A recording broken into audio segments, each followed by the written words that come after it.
الحمدللہ الحمدللہ الذی کفا والصلاة والسلام علی رسول الذی اصطفیٰ اما بعد۔ محترم حضرات،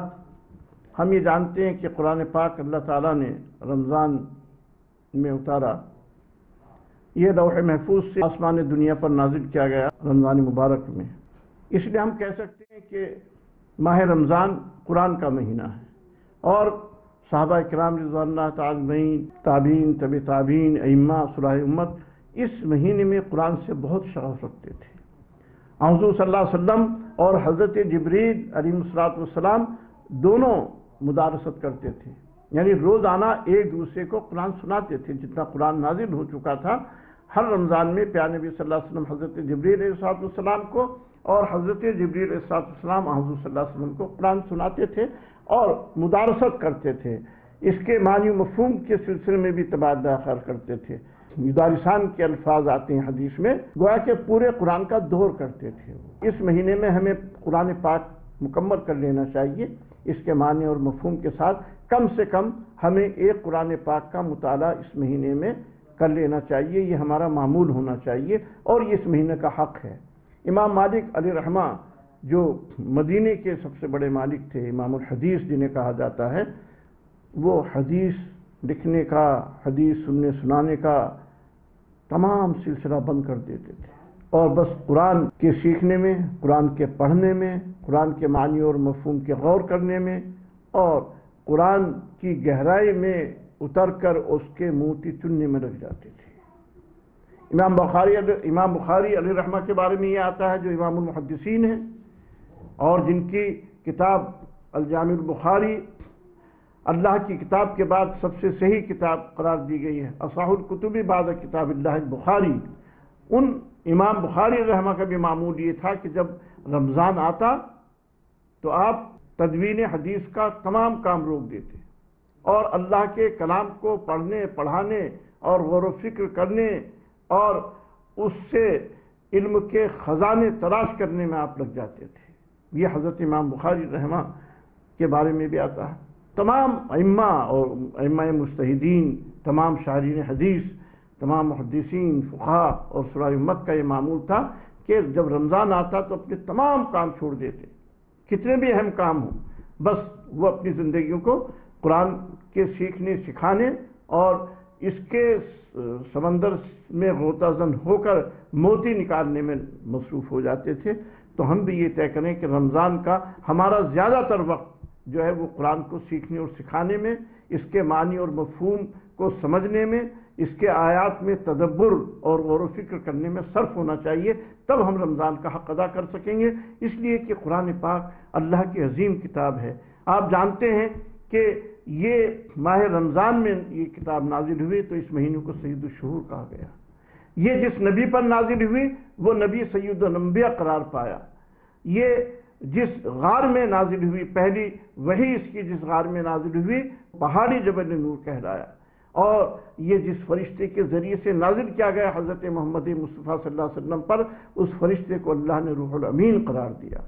اور یہ جس رات میں نازل ہوئی یہ کتاب، اس رات کو لیلۃ القدر یعنی قدر و عظمت والی رات قرار دیا گیا، اسے لیلہ مبارک قرار دیا گیا۔ تو اس سے اندازہ ہوتا ہے اس کتاب کی عظمت کا کہ اللہ تعالیٰ نے اس کتاب کی نسبت سے ہر تعلق کو سب سے اہم تعلق قرار دیا ہے۔ تو جو لوگ اس کتاب پر ایمان لے آئیں اور اس پر عمل کریں، ان کو جنت کی بشارت دی گئی ہے قرآن پاک میں۔ جی، جو اس کتاب کو یاد کر لے، جو حافظ قرآن ہو جائے، اس کو جنت کی بشارت دی گئی۔ یہاں تک کہ اس کے باپ کے بارے میں بھی کہا گیا کہ اس کے باپ کو قیامت کے دن تاج پہنایا جائے گا۔ قرآن پاک پڑھیے، اس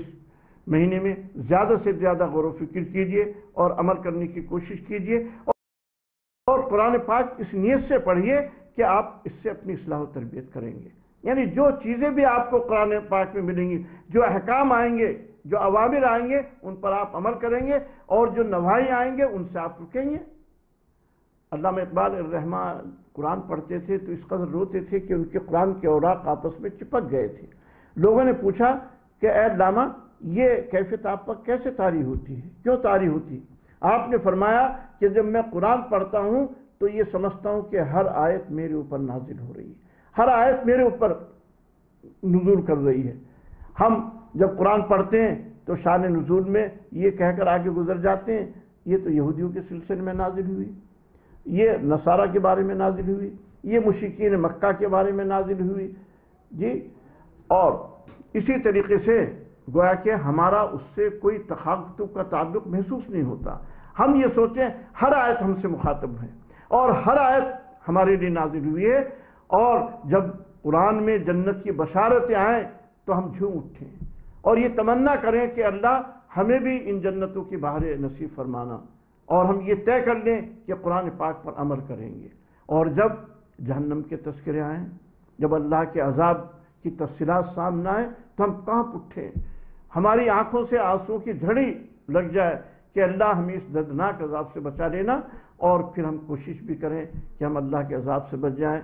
ان اوامر کو بجا لائیں جن کا اللہ نے حکم دیا ہے، اور معاصی اور نوائی سے بچیں جن سے بچنے کی اللہ نے ہمیں تلقین کی ہے۔ تو قرآن پاک اس نیت سے پڑھیں کہ اس سے ہماری اصلاح اور تربیت ہو۔ اجر کی نیت بھی ہونی چاہیے کیونکہ اجر و ثواب کے بغیر تو سب بیکار ہے، تو یہ بھی نیت ہو کہ اللہ تعالی ہمیں اس کی تلاوت کے نتیجے میں بے پناہ اجر و ثواب عطا فرمائے، اس لیے کہ ہم خلوص کے ساتھ ہم پڑھ رہے ہیں، ہمارا کوئی اور مقصد کوئی اور غرض و غایت نہیں ہے، بس یہ ہے کہ اللہ ہم سے خوش ہو جائے، اس لیے اللہ ہم تیرے کلام کی تلاوت کر رہے ہیں، اس پر بے پناہ اجر نصیب فرما۔ یہ بھی نیت ہو کہ قرآن پاک کے جو جو حق ہمارے اوپر ہیں ان حقوق کو ہم ادا کریں گے، جیسا کہ میں نے کل بتایا تھا کہ قرآن پاک کے ہم پر کیا حق ہیں، ان 6 حقوق کو بھی ادا کرنے کی ہمیں نیت ہونی چاہیے۔ جب ہم قرآن کھولیں تو یہ طے کر لیں کہ اس کا ہر حق ہم ادا کریں گے، اور اس نیت سے بھی اس کو پڑھیے گا کہ اپنے گھر والوں کی، اپنے متعلقین کی، دوستوں کی اصلاح کے اصول بھی اس سے اخذ کریں گے، اور جو زندگی کے جس شعبے میں بھی ہم، جیسے ہم تعلیم و تربیت کے میدان میں کام کرتے ہیں تو ہم یہ طے کریں کہ قرآن پاک سے ہم تعلیم اور تربیت کے اصول اخذ کریں گے، یہ نیت کریں ہم جی۔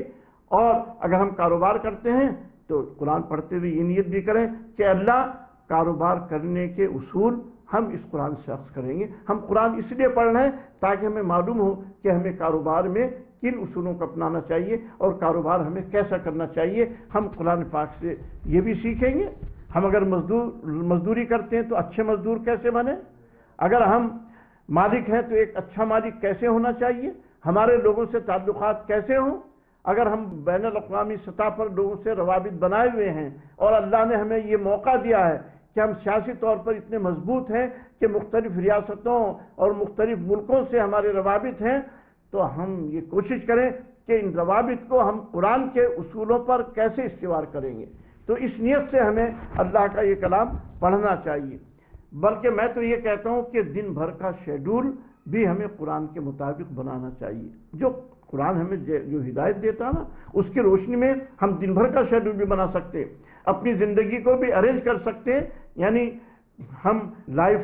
کو بھی اس کے مطابق مینیج کریں اور اپنے ٹائم کو بھی اس کے مطابق مینیج کریں، ہمارا شیڈول قرآن پاک کے مطابق ہو، ہماری زندگی قرآن پاک کے ارد گرد گھومتے ہوئے ہو، یعنی قرآن مرکز اور محور ہو ہماری زندگی کا، اور ہماری پوری زندگی، تمام سرگرمیاں، تمام نشاطات، تمام ایکٹیویٹیز سب کے سب قرآن پاک کے ارد گرد چلتی پھرتی نظر آئیں۔ جب ہم یہ نیت کریں گے تو انشاءاللہ اللہ تعالیٰ اس کی توفیق عطا کرے گا۔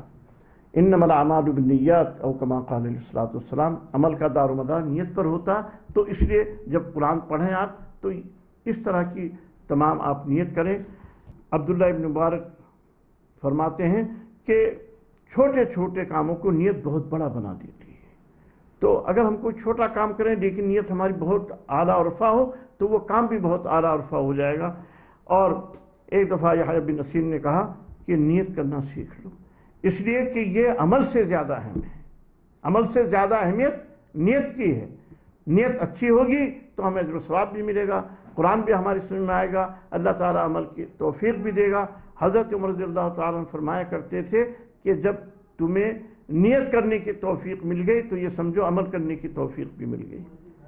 اس لیے کہ جس اللہ نے تمہیں نیت کرنے کی توفیق دی ہے وہ عمل کرنے کی بھی توفیق دے گا. تو ہم عمل کرنے کی نیت سے اسے پڑھیں، اجر و ثواب کی نیت بھی رکھیں اور عمل کرنے کی نیت بھی رکھیں. اللہ تعالیٰ اس ماہ مبارک میں ہمیں توفیق عطا فرمائے کہ ہم اللہ کا یہ کلام پورے کا پورا کلام ایک مرتبہ اس کی تلاوت کر سکیں، اس کے معنی اور مفہوم کو سمجھ سکیں اور پھر یہ کوشش کر سکیں کہ اپنی زندگی عملی طور پر اس کو اتار سکیں گے. وآخر دعوانا ان الحمدللہ رب العالمین.